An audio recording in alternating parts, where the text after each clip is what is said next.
हमने अभी आपको सारे बच्चों से मिलवाया। अब मैं आपको यहाँ पे जो टीचर हैं जिनके वजह से आज इतना अच्छा नंबर ला पाया है स्टूडेंट लोग, तो हम आपको अब उनसे मिलवाते हैं जो एक टीचर भी हैं, आर्ट्स का स्पेशल क्लास भी कराते हैं और साथ में एक बहुत अच्छे पत्रकार भी हैं। तो हम आपको अब उनसे डायरेक्ट मिलवाते हैं, उनसे रूबरू करवाते हैं और उनसे भी आप जानते हैं कि वो कैसे कर पाते हैं और इतना अच्छा नंबर लाने के लिए प्रेरणा वो जो आपसे लेते हैं और वो सब के सब आपके जैसा ही बनना चाहते हैं। तो आप जो आगे बच्चे आएंगे उसको किस तरह से आप क्या संदेश देना चाहते हैं, तो चलिए हम आपको यहाँ के टीचर्स मिलवाते हैं। हमारे साथ जुड़ चुके हैं यहाँ के 10 कोचिंग संस्थान के टीचर हैं, वो डायरेक्ट अब हमारे चैनल पे आ चुके हैं। तो इनसे जानते हैं और जो इनका प्रयास रहा है, जो मेहनत रहा है, वो किस तरह का रहा है, इनसे बातचीत करके जानेंगे। तो सर सबसे पहले आपको हमारे चैनल लाइव समाज तक और लाइव पब्लिक में बहुत बहुत स्वागत है सर। बहुत बहुत धन्यवाद। आपके लाइव समाज तक और लाइव पब्लिक तक को बहुत बहुत धन्यवाद कि आप हमारे कोचिंग तक आए और हमारे बच्चों के रिजल्ट समाज तक समाज को वैसे वर्ग तक पहुंचाने का काम कर रहे हैं जिस वर्ग में आर्ट्स विषय की जो महत्व है थोड़ा कम दिया जाता है। हालांकि आप लोग को बुलाने का और बच्चों को यहाँ बुलाने का और जो रिजल्ट जो इस तरह से पब्लिश करने का मेरा मकसद भी यही है कि जो आर्ट्स वाले जो बच्चे होते हैं, ऐसा नहीं है कि क्वालिटी जो होते हैं केवल साइंस वाले बच्चे में होते हैं या कॉमर्स वाले में बच्चे होते हैं। आर्ट्स वाले में बहुत सारे ऐसे बच्चे हैं जिसमें क्वालिटी इतना होता है कि साइंस वाले बच्चे को टक्कर दे। मुझे लगता है कि कोई विषय छोटा या बड़ा नहीं होता है। आर्ट्स जो होता है एक बहुत बड़ा ब्रांचेस वाला विषय है ना। तो हमारा उद्देश्य भी यही है कि आर्ट्स को एक बेहतर सम्मान मिले आर्ट्स वाले बच्चे को, चूंकि ऐसा रूढ़िवादी देखा जाता है समाज में कि आर्ट्स के प्रति या आर्ट्स वाले बच्चे अगर क्लास कर रहे हैं तो समाज में उनको निगलेक्ट किया जाता है और या उनको कोसा जाता है कि अरे यार आर्ट्स लेके क्या पढ़ रहे हो। तो सर आप स्पेशल आर्ट्स क्लास करा रहे हैं। हाँ। तो और भी मार्केट में बहुत सारा आर्ट्स क्लास है, तो आप उनसे क्या बेटर दे रहे हैं कि बच्चा आपके यहाँ पे जमावर लगा कर? देखिए, अगर स्पेशल आर्ट्स क्लास हम दे रहे हैं तो जाहिर सी बात है कि जो क्वालिटी है, जो क्वांटिटी है, उनसे अलग करके अपने यहाँ पे जो चीजें बताया जाता है आपको एनसीईआरटी बुक के माध्यम से और अपना नोट्स जो कि मेरा बनाया उससे आपको बताया जाता है। तो वो टीचर या वो कोचिंग जहाँ पे आर्ट्स भी चलती है, 10वां भी चलता है, 8वां भी चलता है, साइंस भी चलता है, कॉमर्स भी चलता है, तो वहां से जहाँ खिचड़ी और दाल भात सब्जी अलग अलग हो तो उसका स्वाद भी अलग हो जाता है और उसका महत्व भी अलग हो जाता है, नाम भी अलग हो जाता है। खिचड़ी और दाल भात अंतर हो जाता है। तो हम चाहते हैं कि एक स्पेशल चीजें मिले, स्पेशल जगह, क्योंकि अगर आपको इसका जवाब हम इस तरह से देना चाहेंगे कि अगर आपको मान लेते पेट में अगर बीमारी हो तो आप पेट रोग विशेषज्ञ चिकित्सक के पास जाएंगे या गला रोग विशेषज्ञ के पास जाएंगे? नहीं, पेट रोग विशेषज्ञ। तो आर्ट्स स्पेशल क्लास के पास जाएंगे तो बेहतर चीजें आपको मिलेगा, बेहतर चीजें, क्योंकि ऐसा नहीं है कि हम सीधे मैट्रिक या इंटर करके आके पढ़ाने लगे, क्योंकि हम एक प्रशिक्षित टीचर भी है और संयोग से एक स्वतंत्र पत्रकार भी है। तो टीचिंग एक्सपीरियंस बहुत लंबे समय से लगभग 14 साल से पढ़ा रहे हैं। आपको हमको देख करके ये नहीं लग रहा कि हम 14 साल से पढ़ा रहे हैं, लेकिन 14 साल मेरा टीचिंग एक्सपीरियंस भी है। और आप देखेंगे कि जो मेरे बच्चे हैं, मैक्सिमम बच्चों में टीचर बनने की ही लालसा है और वो सारे बच्चे का कहना है कि मेरे से ही प्रेरित होकर के वो चाहते हैं कि वो टीचर बने। जी। तो सर आप बच्चे लोग किस तरह से प्रेरणा देते हैं, किस तरह से मोटिवेट कर रहे हैं जिसकी वजह से हर एक बच्चा अपने नंबर से पूरे जिला में नाम रोशन कर रहे हैं? देखिए, मोटिवेशन जो चीजें है, मुझे लगता है कि मोटिवेशन वो नमक है।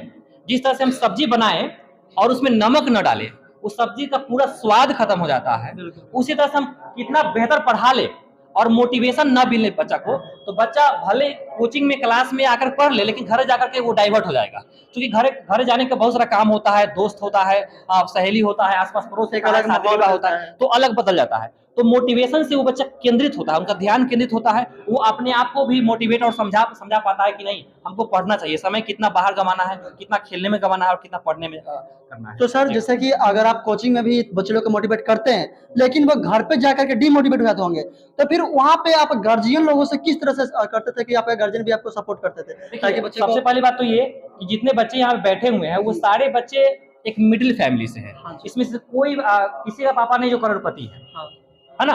तो सारे बच्चे अपने घर पे अपना काम जो दैनिक कार्य का काम है वो करते भी है और साथ में पढ़ाई भी करते हैं। लेकिन इसी में कुछ बच्चे होते हैं जो थोड़ा सा, क्योंकि स्टूडेंट लाइफ होता ही है, मस्ती वाला लाइफ होता है, तो बच्चा इसमें इधर उधर भटक जाता है। तो वैसे में अगर किसी बच्चा का परफॉर्मेंस खराब होता है तो हम कोशिश करते हैं उसके पेरेंट्स से बात करें और उससे भी पहले हम कोशिश करते हैं कि उसको अपने स्तर से क्लास में से समझाएं।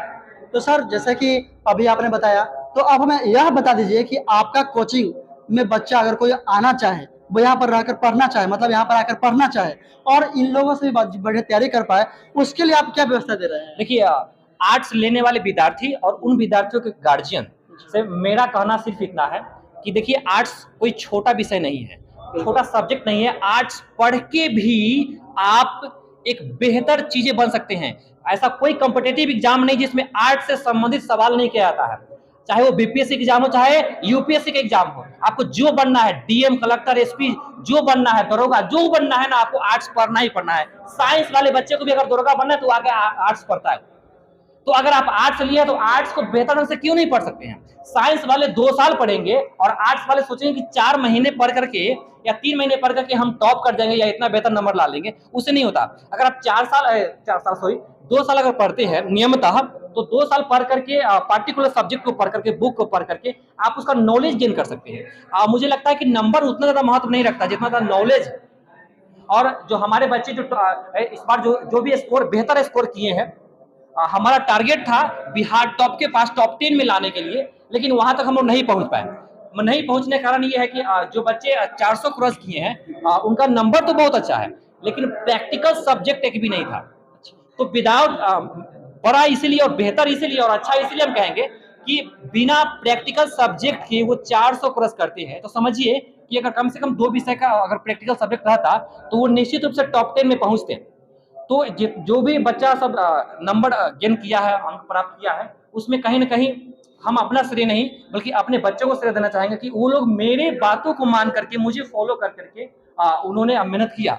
आप विश्वास नहीं करेंगे, क्लास जब स्टार्ट हुई थी तो हम चूंकि उस समय गर्मी के समय थी तो सारे बच्चे दिन में सो जाते थे। बच्चे उस सबको यहाँ पे कसम खिलवाए कि दिन में कोई नहीं सोएगा। और जो बच्चा 400 क्रॉस किया है वो बच्चा जब एग्जाम खत्म हो गया तब वो दिन में सोया। उसकी आंटी बोल रही थी कि ऐसा नहीं, देखिए सर की बात इतना मानने वाला कि आप दिन में सोए नहीं।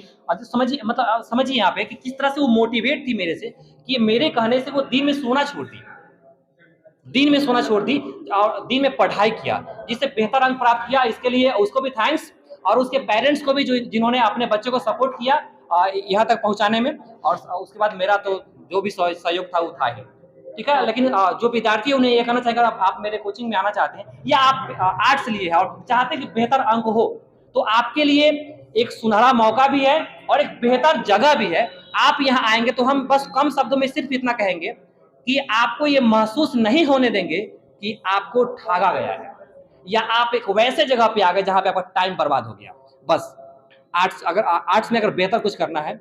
आप सर अपना पूरा पता बता दीजिए ताकि बच्चा यहाँ पे पहुंच सके। यहाँ है बड़कागांव, मेरा 2 ब्रांचेस है, एक बिशुनपुर में है और एक बड़कागांव में है। बड़कागांव में महेंद्र चौक है ना, ये महेंद्र चौक के बंधन बैंक के अपोजिट है, देवी जी का मकान है, उसके दूसरे माले पे है ये।